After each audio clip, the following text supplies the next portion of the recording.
کثافت. چی شده؟ آقا برداشته 19 داده تو امتحان.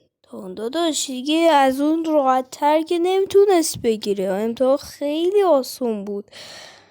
حالا تو کدوم بهت 19 داده؟ تو فیزیک. اصلا فیزیک از همه راحت ترم بود. ببین، به بابام میگم پول نده برای مدرسه که به من بفهمن که نباید 19 بدن، باید 20 بدن. وای خدا 17 شدم، بابام پارم میکنه. نگران هیچی نباش. مگه چی شده؟ تو میتونی بری با مشاور ما حرف بزنی و اعتراض بزنی و نمرت از 17 تغییر کنه. ممنون رفیق. محسن، ها، کارنامه‌مو ریدم، همه رو 10-11 شدم.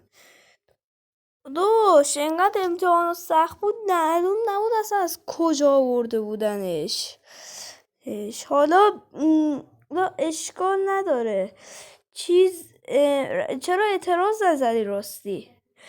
آقا رفتم اعتراض بزنم، گفتش که اعتراض فایده نداره، پس فعلا گورتو کن. ای بابا، خب پس چرا چیز نکردی؟ چرا کارنامت کن؟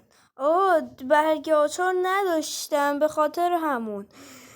من مدرسه رو ادامهشو نگو.